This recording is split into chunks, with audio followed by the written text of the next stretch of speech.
everybody, I am back with another few chapters of Piecing Me Together by Renee Watson. I'm going to start with chapter 9. The chapters are short, so I think I'm going to do chapter 9 and 10 though, just 2 chapters. So Piecing Me Together, Renee Watson, chapters 9 and 10. Chapter 9 is called Esperar, which means to wait. September has come and gone. My daily routine is riding the bus in the morning and eating lunch with Sam. Depending on what I have to do after school, we go home together too. But today I can't because today is the day I meet my mentor. I have to take a different bus after school to go to the first woman-to-woman meeting. It's at a library in Northeast Portland. When the dismissal bell rings, I make my way to Sam's locker before I leave. Sam is looking into a mirror, trying to fix her unfixable hair. Her locker is full of pictures of her cat, Misty, who she found in the rain. Owners definitely look like their pets. Sam's thick hair sheds all over the place. Her eyes are big, full, and piercing. Her mouth thin and overshadowed by her cheeks. She swoops her hair behind her ear. Ready to meet the woman who's going to change your life? I laugh. We walk outside and stop at the corner. At least someone notices you need someone to talk to. It could be worse. You could be me. No one ever thinks I need anything, Sam says. The light changes. She walks away so fast I can't ask her what she means by that. Can't ask her what it is she needs. When I get to the library, groups of women are huddled in circles, mingling and making small talk. The woman at the front desk checks me in and hands me a name tag. I print my name in green marker and stick the tag to the left side of my chest. The woman scrolls her finger down the list. Jade Butler? Let's see, your mentor hasn't arrived yet, she tells me. I'm sure she'll be here soon. Her name is Maxine. Okay. The woman hands me a folder. This is all you need to know about Woman to Woman. It has our schedule for mentor-mentee outings, a handbook that goes over expectations, and lots of resources for you. Thank you. Help yourself to refreshments, the woman says. She points to 2 long tables that have been pushed together to hold fruit and cheese trays, chips and dip, cookies, and drinks. Before heading to the snack table, I walk to the back of the library and claim my seat. 2 rows from the last. I put my jacket on the back of a folding chair and set my folder down. I walk over to the table and put 5 cookies in a napkin, looking around to make sure no one is watching. I fold the napkin and go back to my seat, where I slip the cookies into my backpack. I do this 2 more times, taking chips, grapes, strawberries, and more cookies, and sneak them into my bag. This is something I learned from Mom. Whenever we go out to eat, we usually have dinner at an all-you-can-eat place like Izzy's or Old Country Buffet. Once we're full and ready to go, Mom takes foil out of her bag and discreetly wraps up food for us to take. On my last trip to the table, I make a plate to eat for now. When I get back to my seat, a girl is sitting next to my chair. Hi, she says. I'm Jasmine. Jade, I tell her. I notice no one is sitting next to her. Have you met your mentor? I ask. She's not here yet, Jasmine tells me. Mine either. At least I'm not the only one. A woman stands at the front of the room and calls everyone's attention. Good afternoon, everyone. My name is Sabrina. I am so honored to kick off another cohort of mentors and mentees, she says. I am the founder and executive director of Woman to Woman, and I started this program because I believe in the power of sisterhood. We girls are often overlooked as if our needs are not important. And, well, I got tired of complaining and wanted to do something about it, Sabrina says. She has a small, high-pitched voice. She's tall and thin and the darkest shade of black. Her hair is braided in tiny singles and pinned up in a bun. As Sabrina is talking, a woman walks in quietly, closing the heavy door behind her so it doesn't make too much noise. She stops at the table to sign in and write her name on a name tag. She looks regal and carries herself in a way that makes me sit up in my seat. Our eyes meet and she smiles. The greeter at the table looks over my way too and points. I can't tell if she's pointing at me or Jasmine. Once the woman gets closer, I see her name tag says Brenda. She whispers something to Jasmine and sits next to her. Am I really going to be the loser girl whose mentor stood her up? Sabrina continues her welcome speech. There is an old adage that says you can give a man a fish and feed him for a day. You can teach a man to fish and feed him for a lifetime. She pauses and lets the meaning sink in. Well, I like what Pedro Noguera has to add. He says, don't stop here. He says, help her to understand why the river is polluted so that she and her friends can organize to get the river clean and make it possible for the entire community to eat too, Sabrina says. She pauses again for a moment, and then a wide, compassionate smile stretches across her face. Young women, this is what the mentorship program is about. We will have fun, yes, but we will also discuss some of the distractions and barriers to success and hopefully gain strategies for overcoming them. Then she smiles. But first, the fun. Sabrina asks everyone to stand. Let's all make a big circle, please. Mentees, please stand next to your mentors. I look around the room one more time and watch each pair join together, laughing and talking and getting to know one another. Maxine still isn't here. Some mentor. Sabrina says, first, we'll have everyone go around and say their names. But to add a little twist to it, say your name with a word that describes you and that begins with the letter of your first name. Sabrina steps forward. Okay, I'll go first. Silly Sabrina, she announces. Then the next person says, hilarious Hillary. And the woman next to her, bookworm Brenda. I think of names for my mentor. Missing Maxine. Mediocre Maxine. Mean Maxine. This is stupid. I'm ready to go. I look back at the table. The greeter woman isn't there anymore. I take my jacket off the back of the chair I was saving, grab my backpack, and sneak out before anyone notices that no one came for me. I walk to the bus stop thinking about the fish and the river Sabrina was telling us about. I don't really want to learn about the polluted river. I want to move where the water is clean. And I don't want to play childish getting to know you games. If I'm going to do this program, I want to get something out of it. As I wait for the bus, some man with holes in his jacket and a bottle in his hand comes up to me and says, "You got a number, Jade?" How does he know my name? The man's eyes are looking at my breasts. I look down. Great. I'm still wearing my stupid name tag. I pull it off, ball it up, and put it in my pocket.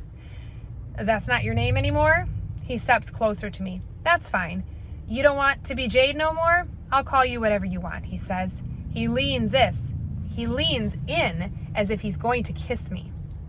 I step back, tell him to stop. I walk away, leaving the drunk man yelling and cursing. There is no bus in sight, so I decide to walk a few blocks to the next stop. By the time I get home, it is dark and raining. EJ is already turning the sofa into his bed, and Mom is on her way to Miss Louise's house. She's staying there for 3 nights while Miss Louise's daughter is out of town. Mom looks at me with her knowing eyes. She can tell I'm upset. She always knows how I'm feeling, even when I don't know how to put it in words. She is good at reading minds, reading the room, at having a feel that just won't go away. Like the night EJ's best friend, Alan, was killed. Mom kept saying she had this feeling, a feeling that something bad was going to happen. She kept calling EJ's cell, but he didn't answer. I thought she was flipping out for no reason, but later that night we got the call that EJ and his friends had been shot. EJ was okay, barely grazed on his arm. Nate was wounded badly, and Alan died at the scene. Nothing's been the same since then. I think Mom only hears what she wants to hear, sees what she wants to see when it comes to her baby brother. Mom knows EJ is not fine. He's not working a full-time job, and the money he makes from DJing and selling mixtapes isn't going to sustain him. Mom asks him all the time, "Are you looking for a job?" He says yes, and she believes him. She asks him, "Are you okay, EJ?" What happened to you was traumatic. Maybe you should talk to someone. But EJ says he's fine and Mom believes him. I wonder how could she get that feeling that night and know her brother was in danger when he was miles away and not know he's in danger when he's right in front of her face. Mom looks me in the eyes. What's wrong, she asks. How did it go? She didn't show up, I tell her. What do you mean she didn't show up? Mom grabs her umbrella from the bucket by the door. I just stand there.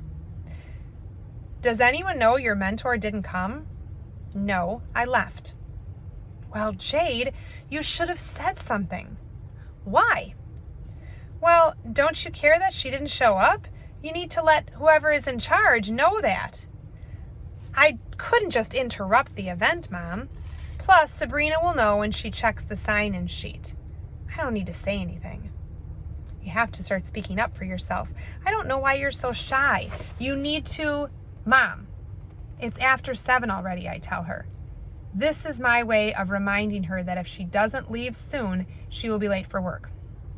It's my way of telling her I don't need a lecture right now. She kisses me on the forehead. Love you. Love you too. Think about what I said, please, Mom asks as she steps outside. She opens her umbrella and walks down the steps. I go to my room and try to do my homework, but instead my mind keeps drifting off to what Mom said. The thing is, I don't think I'm shy. I just don't always know what to say or how to say it. I am like Mom in so many ways, but not when it comes to things like this. She is full of words and bites her tongue for no one. I wish I could be that way. Chapter 10. Presentar, which means to introduce. I am on the phone talking to Lily, telling her everything that did and didn't happen at the woman-to-woman welcome meeting. A name game, she asks. Do they think you're in elementary school? Right, that's how I felt, I tell her. Lily and I talk until her aunt tells her to get off the phone. I hang up as EJ comes out of the kitchen and into the living room to convert the sofa into his bed. There is a knock at the door. I look out of the window and see a woman standing there. EJ, I think someone is here for you. Is it Trina? She spreads a blanket over the pulled out sofa. I take a closer look. This isn't Trina. And on a second look, I think maybe she's lost and needs directions. She's way too pretty to be here for EJ. Her hair is crinkled and wild all over the place, but on purpose. She's somewhere in the middle of thick and big boned. I want to look like that. Instead, I'm just plumped. I open the door. Can I help you? I ask. Hi, the woman says. I'm here for Jade. My name is Maxine. Maxine? My mentor. I'm Jade, I say. I stand there looking at her, wondering what she wants, wondering how it is that she can show up at my house in the middle of the night and not at the event earlier this evening. She must expect me to let her in, but there's no way I'm letting her see my house, not with the sofa made up as EJ's bed. Maxine steps forward. I don't move at all. Nice to meet you, Jade, she says. I cross my arms. I'm really sorry about today, she says. A ton of stuff happened that was completely out of my control, and I couldn't make it. Her cell phone rings. She takes it out, pushes a button, and puts it back into her purse. It's okay, I tell her. It's not, but what else am I supposed to say? And again, that she doesn't say out loud. Do you mind if I come in? She asks. I guard the door. My uncle's watching TV. Oh. But, well, hold on. I close the door, leaving her on the porch. EJ, my mentor is here. Can you go to my room for a sec? She looks out the window. I'm sorry, he looks out the window. She is fine. She looks. Wait, I know her. You do not know her. How are you going to tell me who I know? EJ says. I was just talking to my boy John about her today. EJ, will you please go to my room? He finally gets up. I pull the sheets off the sofa and toss them into the closet. I run to the bathroom and grab the can of air freshener and just about emptying it, spraying the hallway and the living room. EJ starts coughing. Is it that serious? He yells. I pick up his sneakers. Yes, it is. Have you smelled these? I throw his shoes into the closet too. And then I turn the lights out. I flick the lamp on instead, hoping the darkness will hide how sad the house is. You owe me, he says. He walks down the hallway. I open the door. Come in, I say. Sorry to make you wait. I just wanted to meet you and give you this. She hands me a gift bag. Is she trying to buy my forgiveness? I think about giving the gift back to her without even opening it, but then I stop being rude and remember how upset I was earlier today, how I wanted to meet her, and how now that I have what I want, I need to appreciate it. I open the bag, taking the tissue paper out and neatly folding it before I dig in. It's so fancy. I don't want to mess it up. I look inside the bag. Whoa, look at all this stuff. I fan through the different colors of paper, some print, some solid. Then I pull out the oil pastels and the sketchbook. Thank you. You're welcome, Maxine says. She lets out a sigh. We're probably thinking the same thing. All is forgiven. I thought you could add it to your collage materials. Hope it's useful, Maxine says. I love it. So tell me what kind of art you make, Maxine says. Well, I like to take things that people don't usually find beautiful and make them beautiful. Like blocks here in the villa, or sometimes people in my neighborhood. I don't know, I get ideas from everywhere. Can I see some of your artwork? I walk over to my bookshelf, take my sketchbook, and hand it to her. These are only small collages. I like to make bigger ones on canvas, but sometimes when there's no space, I just make stuff in this, I tell her. Maxine looks through my book. Wow, Jade, you're like a real artist. I mean, this isn't kid art. You are for real. She flips through the book and stops at the page of Lily. Part of the collage is old photos from when we were in elementary school. In the image, Lily is standing, her hands on her hips, wearing that serious look that she always has. The one that says, I can handle anything. Nothing's going to stop me. I made the collage the day after my grandmother was buried. I took different scraps of fabric from her grandmother's old handkerchiefs and ripped up an extra copy I had of the funeral program to make the background. This is really, really lovely, Jade. Thank you. I have to tell my sister, Mia, about you. She's an artist and she owns a gallery on Jackson Avenue. You two have to meet. Maxine's cell phone rings again and she ignores it. Then, seconds later, it rings once more. She takes her phone out and looks at the screen to see who's calling. You can answer it, I say. Must be important. Sorry, give me a minute. Maxine answers her phone. John, she says. So, EJ was right? She pauses for a long minute, and even though I can't hear what's being said, I know it isn't good. I can tell by her eyes. I can't talk about this right now, okay? I'm at my mentee's house. Mentee? I don't like that word. I just want to be Jade. I try to act like I'm not listening, which is hard to do because the living room is small. I put everything back into the gift bag, even the tissue paper, and put it on my bookshelf. The whole time I'm thinking how I pictured Maxine would be a woman with strict eyes and a voice that says she doesn't play around. But instead, Maxine's eyes look nervous and gentle. Like she's new to this. But her voice is not mean. But it is rich. Sounds like those St. Francis girls. The way she hangs up the phone from John and asks, mind if I sit here? Like she has a problem sitting on the sofa. Like she wishes there was something else to sit on. I mean, yes, it's low. So low you have to rock yourself a few times to build momentum to get up. But it's not dirty. Her voice. The way she says, how precious is that? When she looks at my bookshelf. My books are stacked by height and turned so that the titles can easily be seen. I pull a book off the shelf and hand it to her. I've had some of these books since I was in 4th grade, I tell her.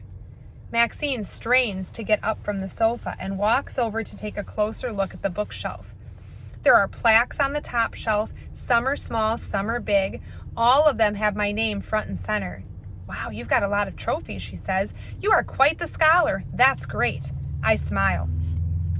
We talk for a while about which teachers are still at St. Francis and how things have changed.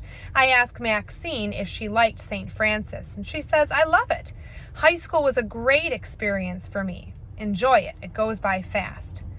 We talk more about her experience at St. Francis, how she was the senior class president, and how she was on the debate team. Were you a student in Woman to Woman, I ask. No, Maxine says. So she's never been at risk for anything.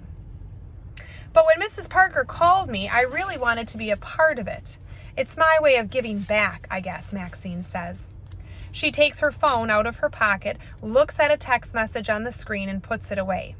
Mrs. Parker always looked out for me. She was the one who convinced me to go to Guatemala. You've been to Guatemala? And Ghana, she says. I was in the study abroad program at St. Francis. You're a junior, right? Isn't this the year students get nominated? Yes, but well, I don't know when that's happening, I tell her. They haven't announced the nominations or where the trip is yet, but I want to go. I don't tell her how I went to Mrs. Parker's office thinking she had good news for me, but instead it was about Woman to Woman, about her. Turns out nominations don't happen till after winter break, so I still have a chance. You really should do it, Maxine tells me. Traveling changes you. It opens you up in ways you'd never imagine, and it makes you appreciate home. Really, I ask? Seems like the more you travel, the more you'd want to leave Oregon. Other places sound so, I don't know, so much bigger, more diverse, more everything. I think everyone dreams of leaving home, but trust me, the cliche is true. I've been a lot of places, and there really is no place like home. Part of me thinks it's easy for Maxine to say this because home for her has probably never been a tiny 2-bedroom house with a leaking roof. EJ comes into the living room. Max, I thought that was you. EJ, I throw a pillow at him. Just came to get something to drink. Calm down. EJ walks into the kitchen. Hey, EJ, Maxine says. How have you been? My mentor knows my uncle? I'm not sure how I feel about this. Again, she's thinking this, not saying it out loud. I'm good, EJ says. You know, still working on my music, trying to finish this demo with John. EJ comes back into the living room, a can of soda in his hand. Speaking of John, let's not, Maxine says. He told me what went down today. But you two are going to get back together? You always do, EJ says. He cracks the can open. I don't know about that, Maxine says. I wonder what went down today and if it went down while Maxine was supposed to be with me. Did she stand me up because of some drama with her boyfriend? EJ gives Maxine a hug. Well, it's good to see you. Hope it works out. She looks at me. Sorry to interrupt. It's okay, Maxine yawns long. I need to get out of here anyway. She stands and walks to the door. It's nice meeting you, Jade. I'm looking forward to getting to know you. Nice meeting you too. Thanks for the gift. I can't wait to make something. As soon as I close the door, I go to my room and say to EJ, tell me about Maxine. He gets up and walks back into the living room. Didn't you just meet her? Why are you asking me? He turns the TV back on to his murder mystery. I grab the control and turn the volume up. EJ, what do you want to know? Everything. I don't know her like that. I mean, I only know her because she's on and off with my boy John. Sometimes she comes to a show I'm DJing, or when I go over to John's to make beats, she's there. But they broke up today, so I doubt I'll be seeing her anymore. They broke up today? I'm trying to watch TV, Jade. He takes the control from me and turns the volume back up. I know the kinds of guys EJ hangs out with. They're the kind Dad tells me to avoid. The kind EJ says, just because I hang out with them doesn't mean I do what they do. I'm regretting saying yes to this mentorship program. So far, my mentor has stood me up because of some drama with her boyfriend and shown up in the middle of the night with gifts, like that's supposed to make it all better. All of this has me wondering, what have I gotten myself into? Has me wondering, what is this woman really going to teach me? And that's the end of chapter 9 and 10 of Piecing Me Together, Renee Watson.